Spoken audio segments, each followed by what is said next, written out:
श्रीमंताला सुद्धा त्यांचे लेकरं त्यांच्या प्रतिष्ठेप्रमाणे स्टेटस प्रमाणे शिकावं लागते, नोकऱ्या घ्यावं लागतात. म्हणून मराठींनी तिकीट करावं.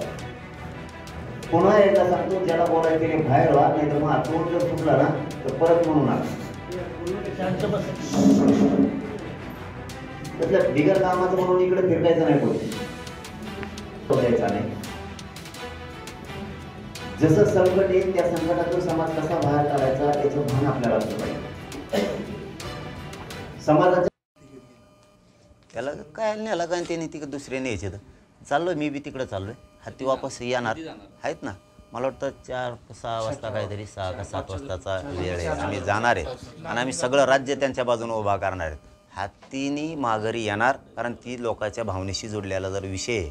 मी तिथं गेल्यावर समजून घेणार आहे. जास्त मला माहीत नाही, कारण मीडियाच्या बांधवासमोर माहीत नसणारी गोष्ट बोलणं योग्य पण नाही. मी तिथं गेल्यावर सगळं समजून घेणार आहे त्यांच्याकडून. पण लोकांच्या भावनेच्या सोबत आम्ही आहेत आणि 100% त्यांना जी ताकद लागेल राज्यात ती पुरविणार आम्ही. हत्तीन मागं येणार, महादेवी मागं येणार म्हणजे येणार आणि आपण ते आणू. पाटील, मराठा समाजामध्ये काही नाही वाट मी कवाच 2 वर्ष झालं सलग लढाई आहे. अशी देशात नसन झालं आणि आपल्या राज्यात पण 2 वर्ष सलग आंदोलन. इतक्या ताकदीनं टेम्पो न कमी होणारं एवढंच आंदोलन असत. म्हणजे स्तुती नाही करत, पण परत लाखात आणि परत कोटीत असं नाही. नसता कोटीतलं लाखात येतं आणि लाखातलं परत शेकड्यात येतं. हे असं झालं, हे वाढतच जात आहे. म्हणजे हे पहिलं आंदोलन आहे, त्यामुळं मी ते बाकीचे विचार नाही करत कधीच. मुंबईत तुम्ही कुठे हे करणार आहात तिथं? आझाद मैदान सगळ्या मैदानं मागितलेत आम्ही. आहेत मुंबईतले तेवढे पण मागितलेत, पण मुख्य आंदोलनाचं ठिकाण हे आझाद मैदानाचं राहणार आहे. पण आता पोराला झोपायला त्याला सगळे BKC मैदान, छत्रपती शिवाजी महाराज पार्क, तिथले असणारे सगळे ग्राउंड आम्ही मागितलेले आहेत त्यांना. तुमच्या आंदोलनानंतर किंवा आंदोलनामुळं तळागाळातला मराठा समाज पूर्णपणे जागृत झाला, पण मराठा समाज आणि मराठा समाजातले नेते जागृत झाले का? किंवा मराठा समाजातले जे मागास असणारे, आता आमच्यासुद्धा परिचयाचे जे अनेक मराठा समाजातले मुलं मुली आहेत की ज्यांना शिक्षणासाठी पैसे नसल्यामुळे ते शिक्षण घेऊ शकत नाही, तर मराठा समाजातल्या ह्या नेत्यांना जागा करण्यासाठी तुम्ही काय करणार आहात? असं जर ते जागे झाले तर हे मागास जे विद्यार्थी आणि मुलं राहिलेत ती खरोखर त्यांना कुठंतर तो सपोर्ट मिळू शकतो. मी म्हणूनच मोगाशी म्हणलं की ही क्रांतिकारी भूमी आहे सांगलीची, आणि क्रांतिसिंह नाना पाटलांच्या या भूमीतून, क्रांतिकारी भूमीतून, या पवित्र भूमीतून आम्ही आव्हान करतो आहे त्यांना. इथून पाठीमागं तुमचं मिळालं नाही मिळालं, परंतु इथून पुढच्या काळात तरी पाठबळ गोरगरिबांच्या, गरीब मराठ्यांच्या बाजूने तुम्ही ठेवा. सगळे राजकीय पक्षातले जेवढे लोक आहेत, जेवढे आमदार, मंत्री, खासदार, पदाधिकारी, सगळ्या नेत्यांनी उभा राहा. शेवटी समाज तुम्हाला कधी विसरणार नाही. ही आर्त हाक आहे, वेदनेची हाक आहे गोरगरीब मराठ्यांची. या लेकरांच्या डोळ्यात अश्रू येतं, यांचे पुसण्यासाठी मायबाप बना. कमीत कमी मायादाया एवढ्या भावनेशी कधीतरी तुमचं एक रूप दाखवत जा. आमचं विनंतीपूर्वक तुम्हाला आव्हान आहे की सगळ्या पक्षातले सगळ्या मराठ्यांच्या नेत्यांनी या अंतिम, या भूतोना भविष्यात अशी लढाई, ही यावेळेस अंतिम लढाई होणार आहे, याच्यात तुम्ही सगळेजण सहभागी व्हा, सगळेजण साथ द्या. या क्रांतिकारी भूमीतून तुम्हाला माझं विनंतीपूर्वक आव्हान आहे सगळ्यांना. मला असं वाटतंय की सगळी गुन्हेगारी मिटावी या दृष्टीने अजित पवारांची पावलं दिसत आहेत. आज बीडमध्ये आहेत अजित पवार. ते नुसतं बीडमध्ये येऊन नाही चालणार. तुम्ही सारवासारव करून नुसतं बोलून नाही चालणार. तुम्हाला प्रशासनावर तेवढी पकड ठेवावं लागणार आहे, कारण तिथलं प्रशासन वेगळं आहे.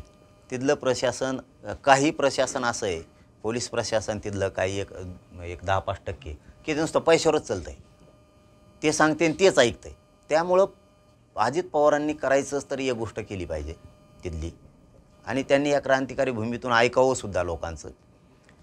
परळी तालुक्यातला स्टाफ एक पण ठेवू नये.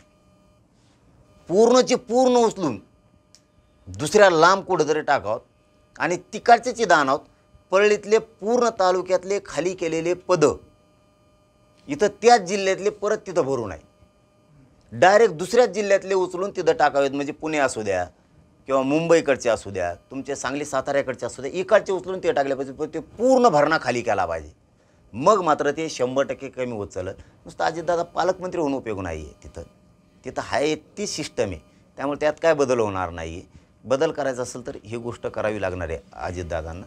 व तिथं येऊन आता त्यांच्या समोरच किती का मारामाऱ्या सुरू आहेत. तिथं रोज कोणाला तरी भोगशिलेलं आहे. मला तर आत्ता दौऱ्यावर निघायच्या अगोदर 2 दिवस कळालं. ते आता कुटुंब येणार होतं, त्यामुळे मला मीडियात बोलता येईना. आता खात्रीशीर माहीत नाही आहे. तिथं एक जणाला भोगशिले जणू. मी दौऱ्यावर निघायच्या अगोदर 2 दिवस तिथं आधी म्हणजे मला वाटतं 5 तारखेला निघालो, 3 तारखेला काय मला सांगितलं तिथं एक जणाला भूकशील आहे आणि एक बंजारा समाजाची माऊली आहे. हां ते झालं. आणि तिसरी घटना मला तिथं असं कळाली की बंजारा समाजाची एक माऊली बाजारावरून गावाकडे चालली होती. तर रस्त्यात मोठ्या बड्या नेत्याच्या भावानं, आता खरंही खोटं मला माहीत नाही, ते येणार होते माझ्याकडे, त्यामुळे मी मीडियात ते बोलणार नव्हतो विषय पूर्ण माहीत झाल्याशिवाय, गाडी खाली चेंगरीलं 2दा-3दा मागं पुढं घेऊन आणि दवाखान्यात नेलं. आणि दवाखान्यात नेल्यावर तिथंच पोस्टमार्टम केलं आणि गावाकडे बी अंत्यसंस्काराला जाऊ दिलं नाही, जाऊन की इथं जाळा म्हणे. ही काय क्रूर पद्धत आहे. लमानी समाजाचं एक आदिवासी बांधवाचं मायमाऊली म्हणून का ते येणार होते असं त्यांनी मला सांगितलं. पण ते आम्ही दौऱ्यात गेल्यामुळे मला वाटतं मागं पडलं. इथून गेल्यावर जर ते आले त्यांनी सांगितलं 100% ते मुद्दा उचलणार आहे आणि जेलातच घालणार आहे यांना. आज पालकमंत्री ज्ञानेश्वरी चांगली गोष्ट आहे. भेट घेणार असले तर चांगली गोष्ट आहे. बळ मिळेल, त्या ताईला बळ मिळेल, तपासाला वेग येईल, चांगली गोष्ट आहे ती. धनंजय मुंडेंनी बंगला अजून सोडलेला नाही आहे. दुसरी गोष्ट, त्यांना पुन्हा मंत्रिमंडळात घेण्याच्या हालचाली सुरू झालेल्या आहेत. त्यावर तुमचं काय मत? ते स्वप्नात बी आणू नका. मंत्रिपदाचं एवढं स्वप्न आहे. अजितदादाचा पुरा पक्ष संपन्न ह्याकडीच त्याकडीला. इतके क्रूर हत्याकार घडून आणणारे, इतके गुंड सांभाळणारे, लोकांना पुन्हा पुन्हा मंत्री करायचं, इतका भ्रष्टाचार करणारा करा, ते पक्ष संपवत जाईल ना सगळा. आणि ते बंगल्या फॅंगल्यात मला नाही देणं गेलं. आणि याच्याही पुढचं सांगतो, कितीही मंत्री व्हा देऊ, आमचं ते दुःखच नाही आहे. अन्याय करणाऱ्याला न्याय देणं हे काम आहे. तुम्ही 2 मंत्री काय 4 व्हा, आम्हाला फरक पडत नाही. तुम्ही किती व्हा ते नाही, आमच्या डोक्यात नसतं ते त्यांचा राजकीय प्रश्न आहे. द्या घ्या काही करा, अन्याय केला की वाजवीला सोडणारच नाही. कारण मी आहे तर वर तरी नाही आणि मराठ्याच्या आधीच नाही लागायचं. बाकीच्यावर तर तुम्ही अन्याय करतायचे, पण मराठ्यावर इथून पुढं अन्याय केला की तुमचं बूड बसलं म्हणून समजायचं. ते बंगल्या फिकले ते आमचा विषय नाही. सोड नाही नको सोडून मसडी का बांधे ना तिथं नेऊन आम्हाला काही देणे घेणं नाही. चलो धन्यवाद, खूप आभारी आहे तुमचा सगळ्या